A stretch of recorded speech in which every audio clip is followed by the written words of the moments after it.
Los saludamos en el amor de nuestro Señor Jesucristo. Este es el ministerio El Gozo de Jehová.com, que semana a semana traemos una clase para edificar el pueblo de nuestro Señor Jesucristo. Hoy vamos a continuar. Hoy vamos a seguir entendiendo mejor sobre esta familia, la familia de Isaac. Previo, adoremos primero al Dios de la gloria. Adorémosle como Él se merece ser adorado. Él es digno de honra y gloria.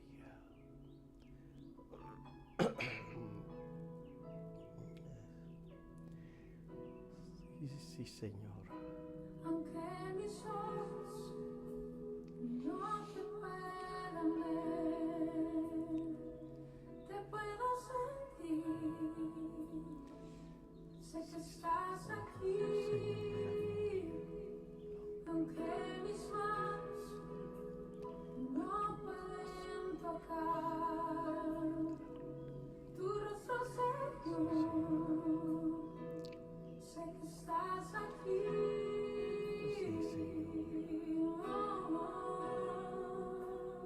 Mi corazón puede sentir tu presencia. Tú estás aquí. Tú estás aquí. Puedo sentir tu majestad. Tú estás aquí. Tú estás aquí. Mi corazón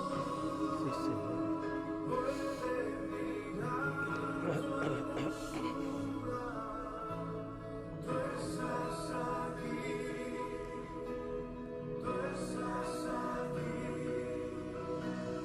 Puedo sentir tu gran amor. Tú estás aquí. Tú estás aquí. Bendito Dios de la gloria. Bendito Señor. Bendito, bendito seas. A ti la gloria, la honra, el honor y la pleitesía. Bien, hermanos, mantenga como de costumbre su Biblia abierta. Hoy continuamos con el capítulo 25 del libro de Génesis y vamos a leer versículos 19 y 20. La palabra de Dios la leo a la gloria del Padre, del Hijo y del Espíritu Santo. Su santa palabra dice así: estos son los descendientes de Isaac, hijo de Abraham. Abraham engendró a Isaac y era Isaac de 40 años. Apunte esto. Cuando tomó por mujer a Rebeca, hija de Betuel arameo, de Padán Aram, hermana de Labán arameo. Dios de la gloria. Bendito seas, Padre. Bendito y adorado siempre seas. Te pido en el nombre de Jesús de que hables primero a mi vida, a mi corazón y a mis hermanos que van a escuchar esta clase. Amén. Queridos hermanos, hoy vamos a tocar un tema sobre la familia de Isaac. Anteriormente hemos visto sobre el primogénito. Hoy hablaremos de Isaac. Cuando hemos leído estos dos versículos, aportan un antecedente del nacimiento de Saúl y de Jacob. Una mejor traducción del verso 19 que hemos leído será el relato de los descendientes de Isaac, hijos de Abraham, o esta es la familia de Abraham. Es extraño, hermanos, que la historia de Isaac regrese a Abraham en vez de continuar con sus hijos. Es interesante este punto que usted debe anotarlo. Los autores señalan que la historia de Isaac consiste realmente en dos partes, dos etapas. El periodo de la vida activa, desde el matrimonio y el nacimiento de sus hijos, hasta la partida de Jacob a Mesopotamia, y el tiempo de padecimiento de la progresiva enfermedad y vejez. Cuando los acontecimientos de la vida de Jacob constituyen de la todavía reciente historia de la salvación, en el libro de Génesis, observe capítulo 28, 8 al 35. Ahora, entiende este punto, es muy importante que usted lo subraye. El tiempo de sufrimiento, que duró más de 40 años, refleja la cierta manera de posición histórica que Isaac ocupaba en la tríada patriarcal, como un esclavón pasivo en vez de uno activo entre Abraham y Jacob. Incluso, hermanos, en el periodo activo de su vida, muchos de los acontecimientos de la historia de Abraham se repitieron en una forma modificada. Al parecer, los versículos que hemos leído, el versículo 19 y 20, registran el nacimiento y el matrimonio de Isaac con Rebeca. Para dar un carácter completo a la narrativa, es necesario explicar esto. El padre de Rebeca es identificado como Betuel arameo, de Padán Aram. Ahora, entienda que el nombre Padán Aram son como dos ríos. Aram era descendiente de Sem. Vea usted Génesis capítulo 10, versículo 22. Los arameos eran semitas. Sigamos viendo. Capítulo 25, versículo 21. Lloró Isaac a Jacob por su mujer que era estéril. Observe este detalle. Y lo aceptó Jehová, y concibió Rebeca su mujer. Obviamente no cabe duda de que Isaac aprendió la práctica de la oración de su padre, con la frase que dice, y oró Isaac a Jacob por su mujer. Este es un detalle muy importante sobre la oración, que pone de manifiesto el carácter espiritual del hijo de la promesa. Isaac intercedió por Rebeca, es decir, pidió a Jehová que removiese la esterilidad de ella, que lo limpie de su matriz. Y Jehová lo hizo. Jehová aceptó. El uso del sustantivo Jehová sugiere que Isaac apela al Dios guardador del pacto. La preñez de Rebeca era importante. ¿Por qué? Porque concernía a la simiente que vendría nuestro Señor Jesucristo. Y concibió Rebeca su mujer. Aquí es un punto importante. La intercesión de Isaac que cuando obró fue eficazmente la oración eficaz, como lo dice Santiago 5:16.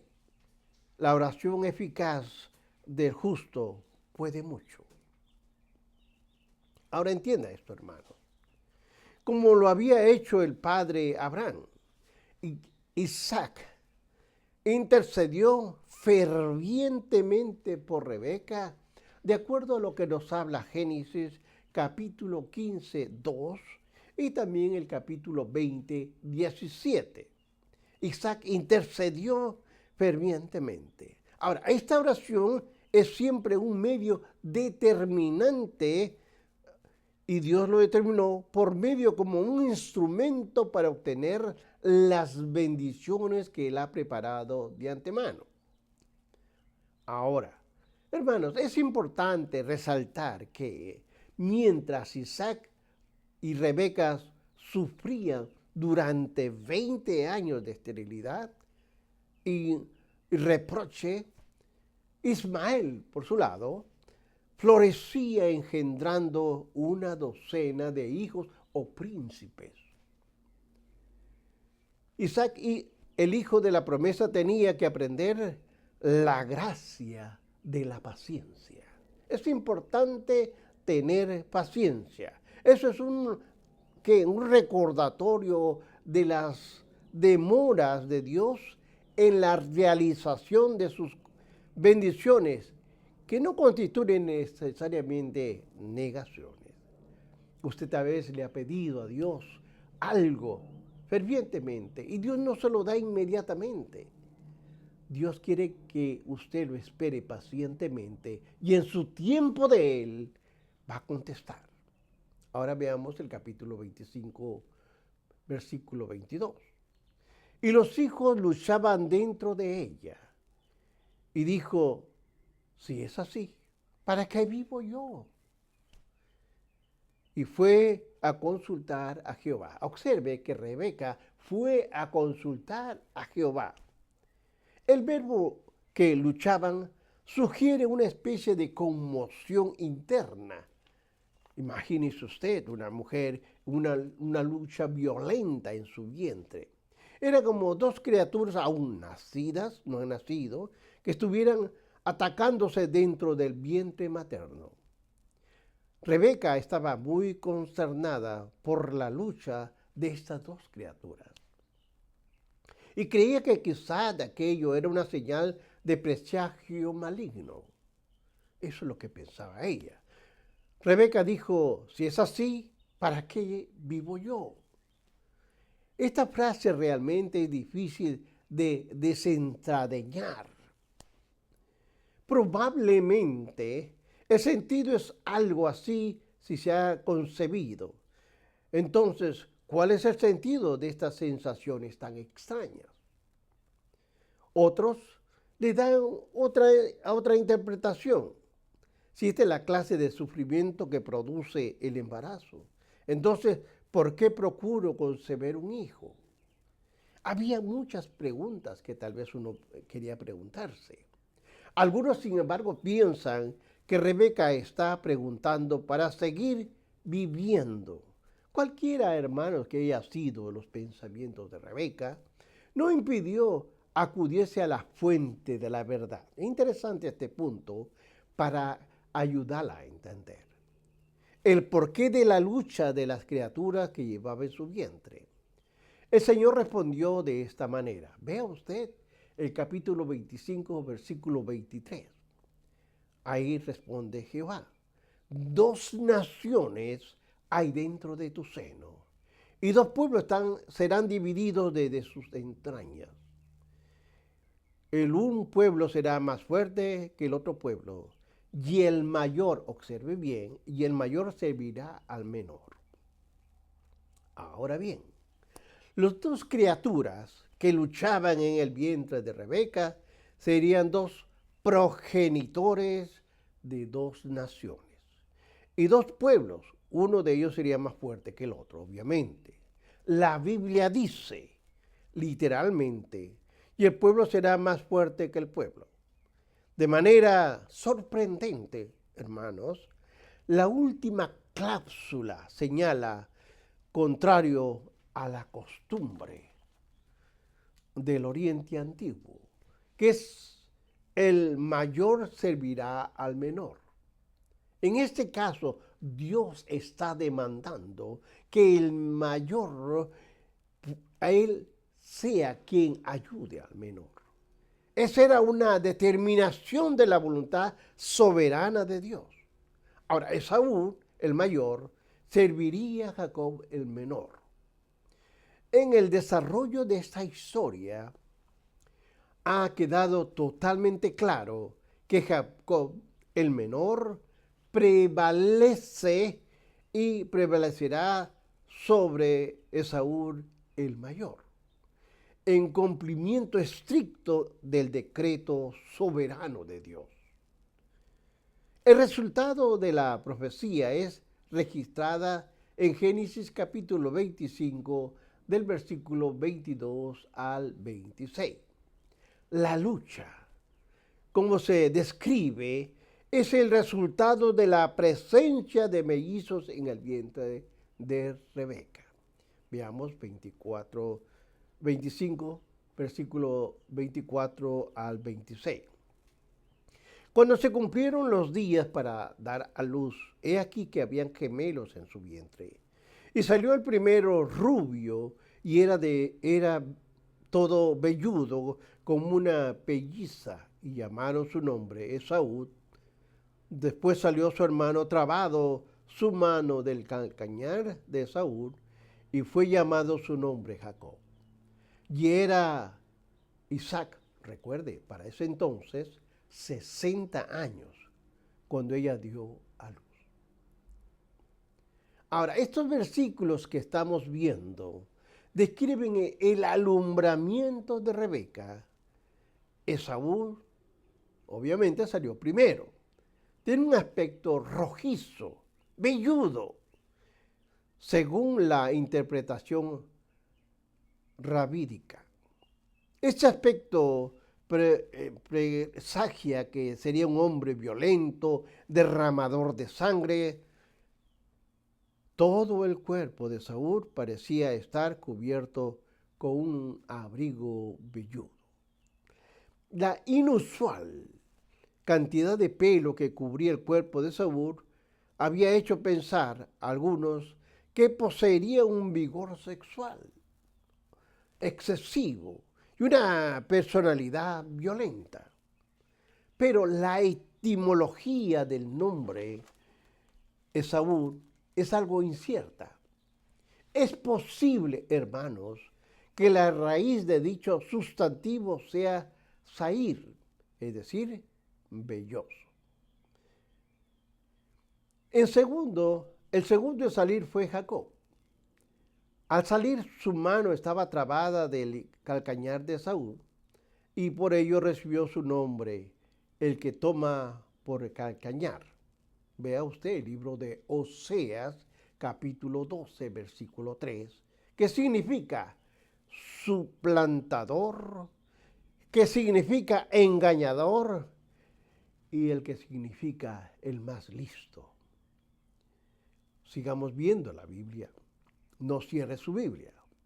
Génesis capítulo 25, versículo 27. Observe ahora este detalle. Y crecieron los niños.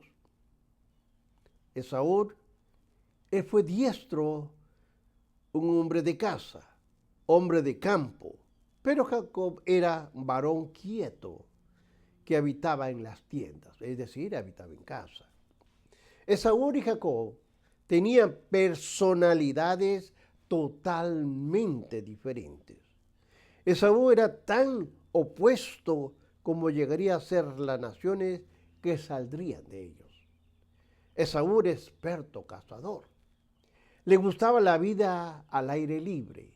Amaba lo emocionante, la libertad, las actividades, pero evidentemente ofreció y practicó una vida indisciplinada. Entienda bien, indisciplinada. Quizá la práctica de la caza forzó a Esaú a tener un carácter crudo y cruel. Por su parte, Jacob era el hombre completo.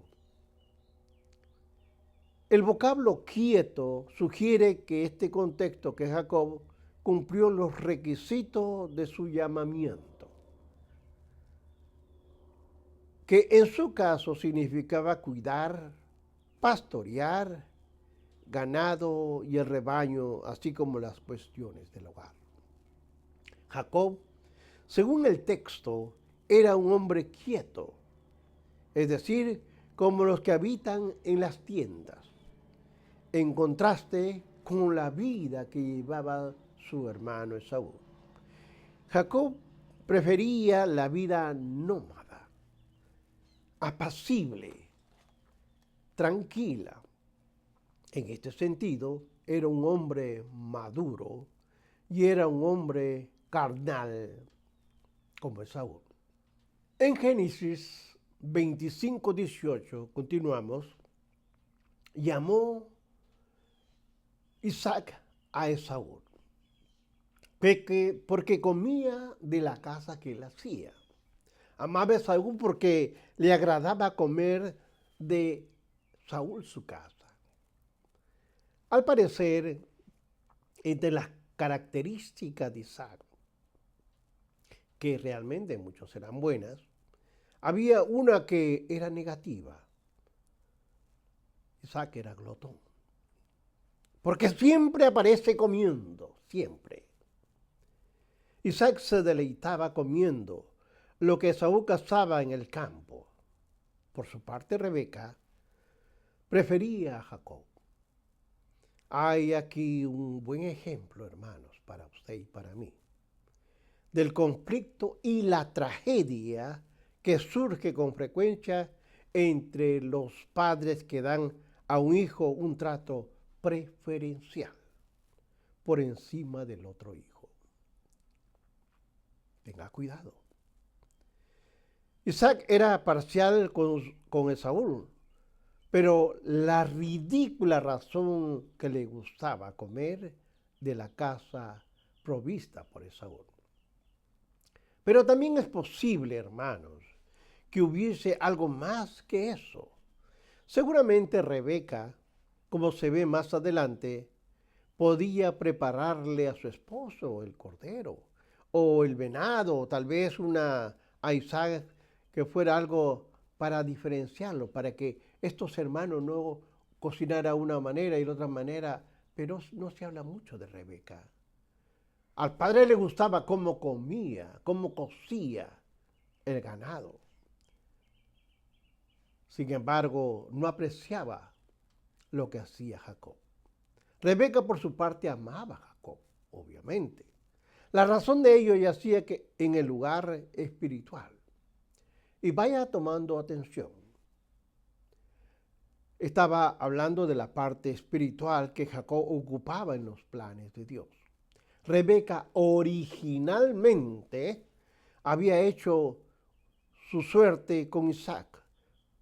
Cuando ella decidió unirse a Isaac, no lo hizo porque quería salir de su casa, sino por razones espirituales. Y Jacob era la prolongación del plan soberano de Jehová Dios. La afinidad que existía entre ambos era entonces una afinidad espiritual. Entiéndalo bien. Era una afinidad espiritual particular entre Rebeca y Jacob. Eran como qué, como algo, como unas almas gemelas, póngalo de esta manera, como lo resume la frase que nos dice la Biblia en Génesis 25:28, mas Rebeca amaba a Jacob. Toda esta clase que le estoy dando es para que usted lo repase. Esta cita que le estoy es para que usted lo repase. Aprenda, esa es su tarea.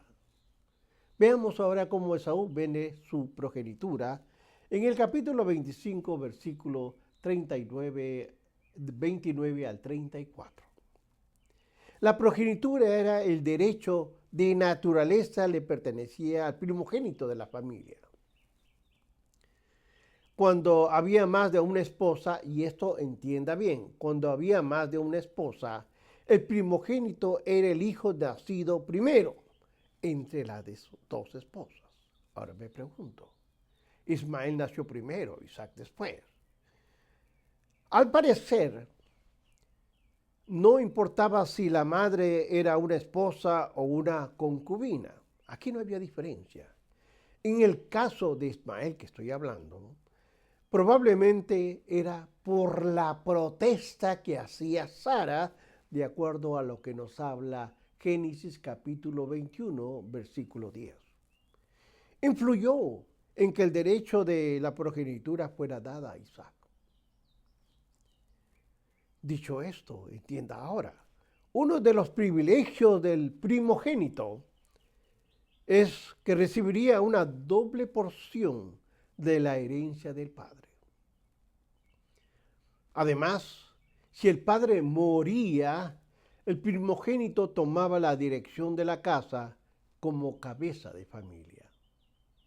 Pero también había ciertos arreglos legales, como los privilegios de transferir la progenitura de uno al otro. A veces era transferido a un hermano, como el caso de lo que estamos hablando de Saúl y Jacob.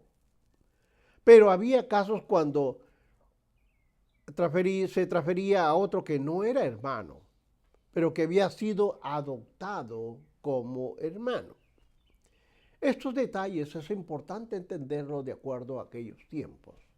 Veamos Génesis capítulo 25, versículos 29 y 30.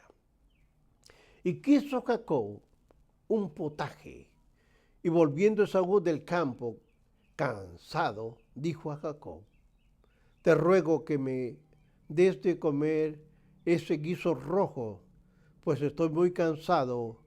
Por tanto, fue llamado su nombre Edom. Ahora, apunte esta palabra Edom. ¿Qué significa que es Edom? Estos versículos realmente establecen la ocasión y la petición que hacen de Esaú, que vendía su progenitura a Jacob. Esaú, mire, observe usted que Esaú regresa a casa cansado por haber realizado tal vez una actividad fuerte afuera, en el campo. Y en ese momento Jacob estaba cocinando una lenteja roja y un plato considerado delicioso potaje en aquellos tiempos, de acuerdo a aquella cultura. Ahora, Esaú debió pintar un cuadro tremendo. Le pintó este cuadro tan dramático del hambre que tenía a Jacob. Y Jacob aprovechó la oportunidad para hacer a que Esaú vendiese su progenitura. Aquí hay detalles que usted tiene que saberlo, porque hay muchas cosas no se han explicado bien. La frase que aparece en la Reina Valera no refleja el énfasis del texto original, que dice: te ruego que me des a comer ese guiso rojo. El texto hebreo, mire lo que dice: déjame tragar o déjame engullir. Al parecer, Esaú estaba apurado para pedir comida, que ni siquiera trató de identificar correctamente el color del guisado. Las palabras podrían traducirse: déjame engullir, por favor, un poco de tu guisado rojo. Ahora, este incidente da pie a que darle otro nombre a Esaú. Él exigió el potaje rojo y eso recibió el nombre de Edom. Mire usted, el comer del plato rojo o las lentejas hizo que reciba el nombre de Edom, es decir, por lo tanto, un vocablo que sugiere desprecio. El nombre Edom tiene, aparte, que se leen en el capítulo 25, está relacionado con el nacimiento de Saúl. Cuando nació, eso es lo que tenía. El uso del versículo 30 es el que da ocasión para llamarlo Edom, es decir, el rojo. Eso era. Así se le llamaba a Esaú. Vea usted capítulo 25, 31. Y Jacob respondió: véndeme este día tu progenitura. La respuesta de Jacob es más enfática. El texto hebreo que refleja Reina Valera, el texto hebreo dice, y Jacob respondió, primero véndeme tu progenitura y véndeme ahora mismo tu progenitura. Es importante observar este punto, hermanos. Observe usted que Jacob sí concede importancia al hecho de poseer ese derecho. Algo que evidentemente Saúl no lo hizo. Es cierto que a la postre Jacob obtendría los privilegios de la progenitura porque Dios lo otorgaría. No obstante, como ocurre muchas veces, el hombre de Dios, muchas veces el hombre de Dios se adelanta a los planes de Dios. Subráyelo esto. La progenitura, por consiguiente, no era equivalente a la prosperidad del mundo, porque Saúl perdió su progenitura, y esto observe usted, eso no impidió que obtuviese una gran riqueza e influencia sobre el gran país Edom, con un ejército de algunos 400 soldados que le seguían, le obedecían sus órdenes. Tampoco significaba una inmunidad en las pruebas y tribulaciones, ya que Jacob, ya que observe usted, pasó por muchos momentos difíciles y tenía la progenitura. A pesar de tener la progenitura, Jacob experimentó pruebas, tristeza, por causa de dos personajes importantes en la vida de él, José y de Raquel. Y además experimentó una triste vida y de mucha fatiga, así hasta el hecho de su muerte. La progenitura era una bendición espiritual, eso tiene que entenderse. La progenitura era una bendición espiritual de manera preeminente que significaba ser el sacerdote del clan familiar, el guardián, el comunicador de la relación divina sobre los fieles. Capacitaba al primogénito tener el poder con Dios y con los hombres, con las cosas espirituales, obviamente. Y le concedía derecho a ser un eslabón en la cadena mesiánica, pasando la antorcha a la esperanza prisma. Era el derecho de ocupar un lugar junto a Abraham, a Isaac, quienes eran la aristocracia espiritual de entonces. Era el derecho de ser un verdadero peregrino en el camino de la eternidad en la comunión con Dios. Era una incomparable, gloriosa bendición. Y sigue siendo hasta el día de hoy. Hoy día mismo, cada día, Hijo del soberano Dios nos bendice día a día. Veamos el 25:32. Entonces Saúl, he aquí, yo me voy a morir. ¿Para qué pues me servirá la progenitura? Mire usted la diferencia que tenía Esaú. Este versículo realmente nos pone de manifiesto la mentalidad carnal que existía en Esaú. Pues sus palabras de Jacob podrían producirse así. Estoy a punto de morir.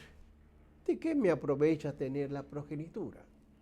Quizá el hambre de Saúl era aguda, pero su mente carnal lo condujo a despreciar algo de gran valor como lo que significaba la progenitura. Por algo Hebreos capítulo 12, 16, vea en su Biblia, dice, no sea que haya algún fornicario o profano como Esaú, que por una sola comida vendió su progenitura. Es evidente que Saúl era un hombre carente de espiritualidad, y eso es verdad. El autor de los Hebreos lo llama profano, es decir, alguien puramente terrenal, común, en contraste con la sagrada dedicación a Dios. La vida de Saúl era puramente terrenal. Dios no tenía lugar en sus pensamientos. Y eso lo condujo a vender la progenitura a Jacob. Observe ahora el capítulo 25, 33. Y dijo Jacob, júramelo en este día. Y le juró. Y vendió a Jacob su progenitura. Aquí hay unos detalles que tenemos que tener en cuenta. ¿Cómo Jacob entendió que Esaú vendía la progenitura? Le pidió un juramento. Y aquí está el detalle del juramento. Para sellar esta transacción de venta. Lo que hará esta transacción fuera irrevocable. Ese juramento era irrevocable. Es evidente que Jacob valoraba la progenitura y quería estar seguro de que la vendería y que era suya.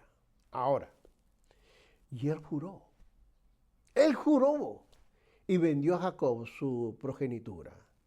Esta frase debe hacernos reflexionar a usted y a mí. Uno no podía hacer que Saúl ignoraba las implicaciones de poseer la progenitura. Aunque sí puede decirse que no le daba el valor espiritual de dicho privilegio. Como se ha señalado, Esaú era una persona con una mente carnal y despreció la bendición. Ahora, observemos por otro lado.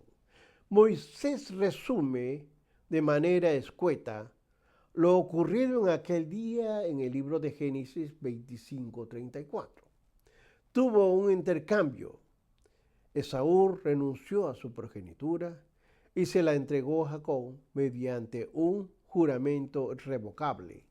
Jacob, en cambio, dio a Esaú pan, le dio el guisado de lentejas.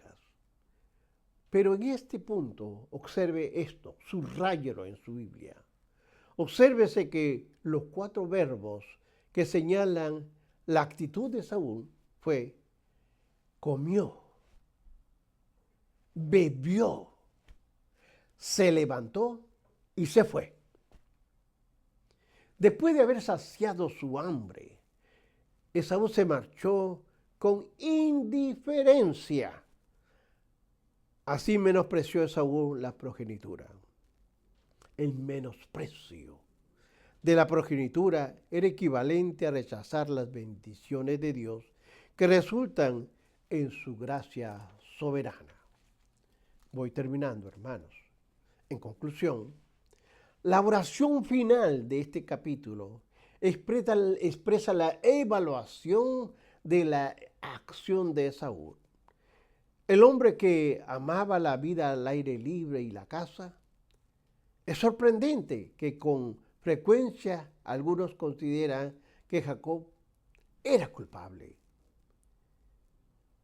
por el trueque, por el intercambio respecto a la progenitura. Eso podía deberse a que como pecadores procuramos identificarnos con aquel que es semejante a nosotros.